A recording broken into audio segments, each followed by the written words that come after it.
My mom, Cindy Carol Rudolph-Hutson, was a firecracker. What you saw was what you got. I thought that was a bird. I thought it just got me. My mother had the biggest personality in the room, no matter where she was. She had the ability to captivate so many people just by telling her stories. If you went over to my mom's house and sat down for any length of time, you knew you were going to get a story. And the way that she told it was always interesting, even if it was just the most mundane thing of what she saw when she went to get the mail, or what the next door neighbor did, or any of those things. She talked about it with such energy, and it was hilarious. She could crack up anybody. We sound like we're moving. We think we're moving.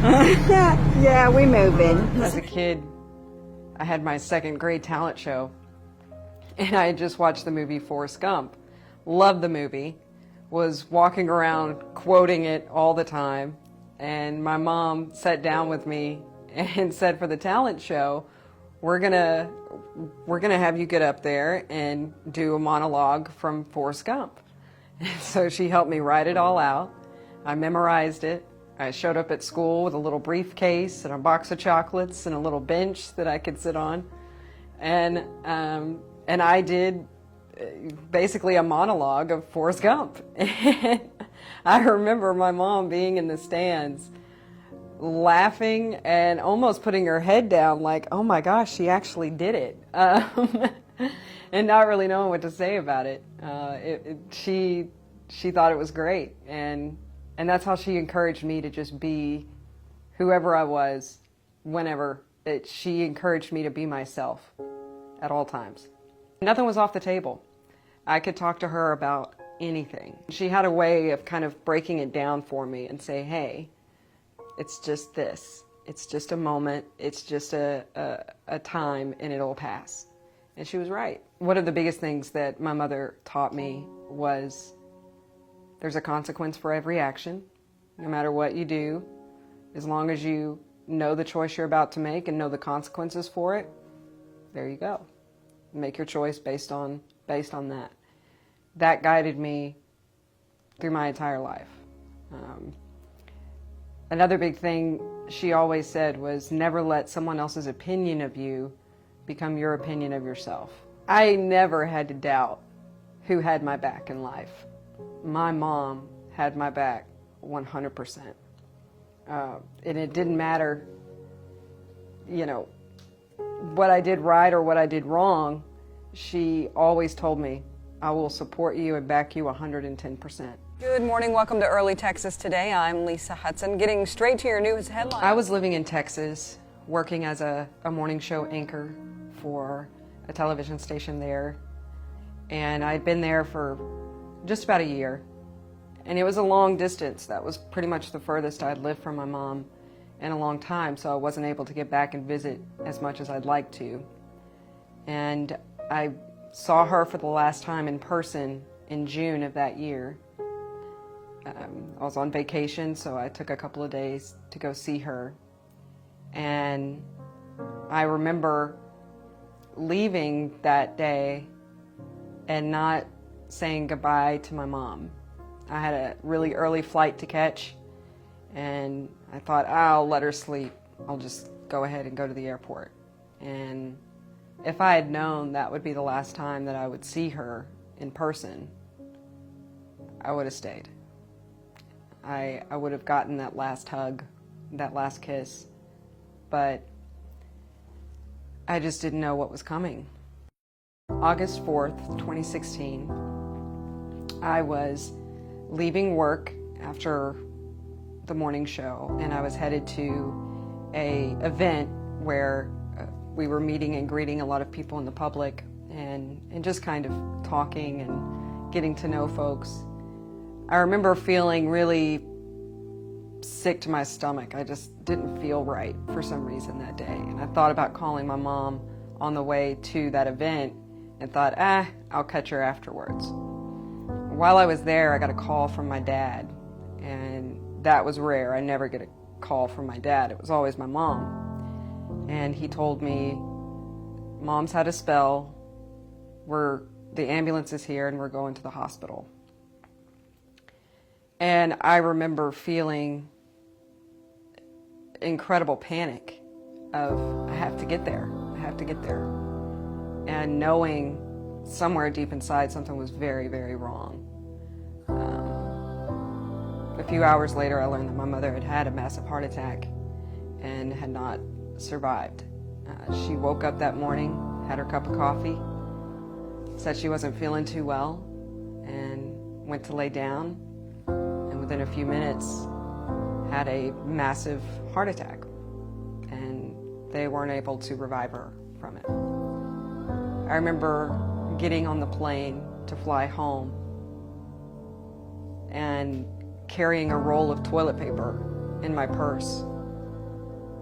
I think in those moments, you lose all shame or embarrassment that you're in public crying or upset. You're just trying to get there. That week, planning the service and the flowers and all of that was surreal. I didn't feel like it was really happening. And I remember getting dressed the morning of her funeral and looking in the mirror and thinking, this is what it looks like to bury your mother.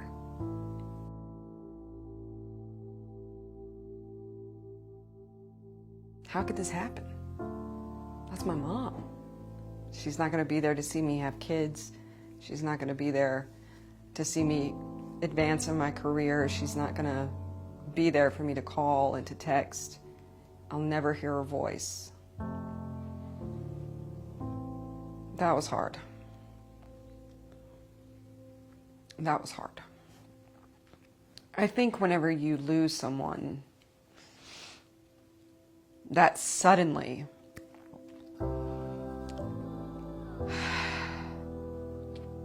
it doesn't feel real for a long time.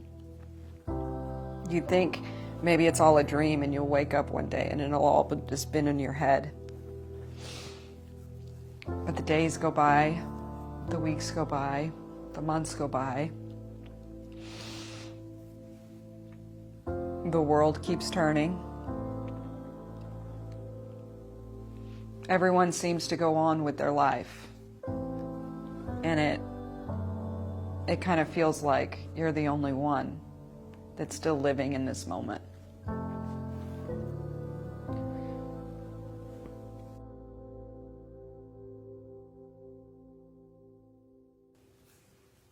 I remember in the weeks following, after I got back home and tried to get back to some kind of normal routine, feeling kind of lost. I was able to turn it on enough to go to work and to do my show and to be happy and all of that. But I'd jump in my car as soon as my shift was over and just cry all the way home. I cried going to bed. I cried waking up. Just that hole of loss was more than I could handle. You feel almost like a baby. It's not that you just miss your mom. I didn't just miss my mom. I ached for her. I felt physical pain because she wasn't there.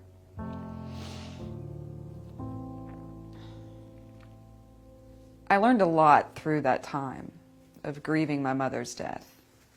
I learned that grief is not linear. It's not something that you just go through and then get past and all of a sudden life's good again. It comes in waves.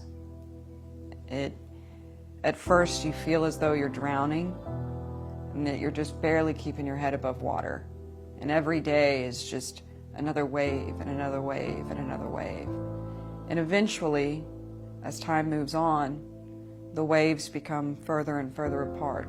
They still come, but they're not to the point where you feel like you can't breathe. The first year of firsts without your mother are hard. Birthdays, anniversaries, holidays, they're just not the same. And I knew Mother's Day was going to be difficult. I remembered my mother telling me one time she always wanted one of those Oprah makeovers. That's what she'd say.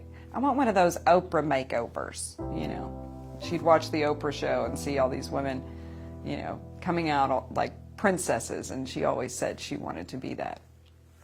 So I thought, well, why don't I give that to other mothers? So I decided to do a series honoring military moms and ask for nominations and then surprise them with a Mother's Day makeover. Hi. Are you Erica? Yes. Hi, Erica. I got an email. I'm Lisa from Channel 6, and I got an email from your husband, Corey, from Iraq, and he said that you would probably be pretty deserving of a Mother's Day makeover. So we decided to give you one. Hi. Are you Jessica? Hi, I'm Lisa. I'm with Channel 6, and you were nominated for a Military Mom Makeover. Really? Yeah, and you got one. Really? Yeah. Your husband did it. That guy right there. I was wondering why we were at the park on a cold day. Hi, Victoria. I'm with Channel 6. I'm Lisa. It felt good. It felt for the first time I was turning my grief into something positive. I was still honoring my mother. I was remembering my mother. I was loving my mother. But I was able to pass that love on to other people. 2 days before my mother passed, she called me. And which wasn't out of the ordinary. We talked all the time. But I remember her asking on the phone, "Have I been a good mother?" I said, "Of course, Mom." I thought she was joking.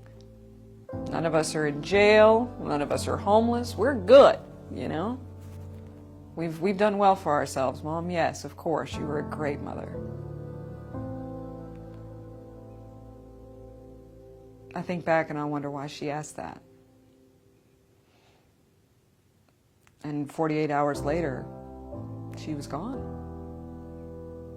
Maybe she just needed to know that for herself. What I've learned through losing my mother is that she's always here. I've never really lost her. I may not be able to hold her or hear her voice like I once did, but I feel her. I feel her with me. And I'm at the point that I always hoped I would be, where I can look back and be grateful and thankful for the time that I did have with her, and everything that she taught me, and everything that she did for me, and all the love that she showed me. And I still feel it. Even though she's not here, I can think of her and smile now. I don't always have to cry. I see things that I do and I think, oh boy, that was a Cindy Rudolph moment right there. And I love it. I love it. Out of all the people that could have been my mother, I had to have her. It was as if God knew she had to be my mother. She was not a saint and she was not perfect, as no mother is. And she'd be the first one to tell you that. But she was my mother. And she made me into the woman I am now. And I'm proud of that. Her legacy lives on in me and in everything that I do. It's not just me. It's the woman that raised me.